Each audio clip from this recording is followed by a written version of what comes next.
just kind of take care of it that way. So, all right, welcome back to the 10th anniversary live stream here on twitch.tv/DDO stream and youtube.com/Dungeons and Dragons/live. We're here through 9 o'clock tonight, live streaming, going in game, causing lag, giving out stuff, crashing instances, playing interviews, and sitting down with Des just like this guy, which is NoWorries here. So, hi, welcome everyone. Appreciate you coming back and joining us here for our anniversary live stream, sitting there while we take care of these audio issues. So you've been busy getting Update 30 up. Yeah, we had a lot to do with Update 30. We had the gnomes, so we had to get all those trees done and working with all the new enhancements and feats. We had obviously the anniversary dungeon and items for that, many of which players haven't seen yet because they weren't ready for Lomania. We have a few more interesting things coming on that. So it's been a pretty hectic schedule. Can we break a little news here? What kind of stuff can they see from that anniversary dungeon? There's a steel cup of pumpkin spice latte, which may have some very good benefits, but then after a period of time has a debuff, so you have to continue your intake of the latte to continue your bonuses. There may be a broccoli that can be used as a weapon. There are several cookies of varying effects, and a foil hat that's a cosmetic hat that players can wear. Nice, nice. So how tough is it in general to make loot for DDO? Like, what's actually involved in making an item? It's really difficult, especially after 10 years of loot and players having the items they like and the items that have been made the best at different times. Having to come up with interesting things, trying to manage the power creep over time while allowing for slight boost in power now and then. And we just changed the random loot system too, so that players are still getting used to that and how that plays into it, the new scaling effects. So it's definitely not an easy task. It's a lot of balancing, and not every item's going to be out of the park or interesting. So do what we can. So let's see. I'm trying to think about what else we can ask.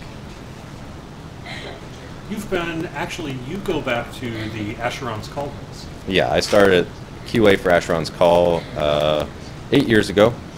I worked on Asheron's Call for 6 years and then came over to DDO 2 years ago now at this point. And got up to speed on that with the team, and first thing I did was the help with Epic Orchard and helped implement items that I believe at the time Steel Star designed, so that was my first jump into how items are made and all the iterations and feedback loops that go into that. Cool, cool. So what's it like working on Asheron's Call as opposed to working on DDO?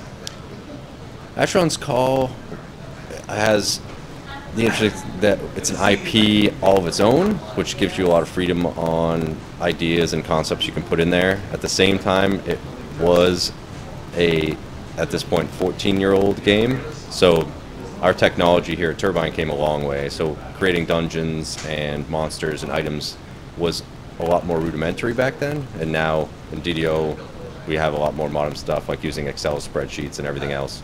So it was a big jump in technology coming over to DDO. And Excel spreadsheets are modern? They were for Asheron's Call. Asheron's Call didn't use Excel integrated into it in any way, shape, or form. Nice. Just text documents. Okay, cool. What's the most challenging thing about making an item or making a dungeon?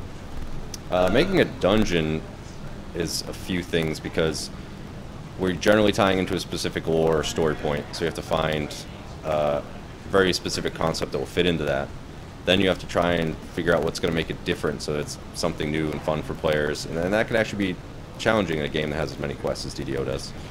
And then of course it's trying to find the right difficulty, which as players know from Lomania tests we usually have to go back and forth on a few times. And the items kind of fall in the same thing of we have an idea for an item, put it out there, and then either the effects are too specific to a niche build so players aren't interested, or it's not quite powerful enough, or it competes with something like a Thunderforge weapon so players don't want to take it over that. So you have to find the spot for the items to fit in that players will want, and cover as many classes and combos that you can in a given update so players don't feel left out too long on items. Right, because I mean that's, It's always been a challenge to make loot and DDO both desirable and sort of from the community while also balancing design concerns and all the rest. That challenge gets harder and harder as you get closer to level cap, because Yes. at some point you have to, if you keep topping yourself, you get way too much, right? Yeah, the power creep can just go through the roof, so you have to create more interesting ways, and that's why we designed the new scaling effect, so hopefully we can get a nice, smooth power curve at the top end that we can slowly increase over time as we increase monsters and dungeon difficulty as well. Yeah. Oh, what can we say? What do you think is the most awesome part of Update 30? I mean, I don't think you can deny how great gnomes are to finally be in there. Players have wanted those for a long time. The artwork on them is really great. I don't know when the last time DDO had a fully new race. I think it's been quite a while. So it's tough to beat that, even when you have a dungeon with the designers in it that you get to beat up. And I mean, obviously, getting to beat up your boss is a fantastic moment for anyone. So I think that's biased to us versus the players, maybe. That's actually really funny because you are in the anniversary dungeon as an NPC. Yes, I am NoWorries inside the dungeon. And you got to, how did that work? You got to like make lines for yourself and that sort of thing. Yeah, they asked me for a few snarky lines since it is a troll and it is me. And so I got to put a few lines in there, and Knockback gave me a few lines. And so it's kind of fun to be in there and get to poke fun at yourself and just have fun with the players that way. Awesome. Thanks very much for stopping by. I really no appreciate problem. it. All right. Where am I on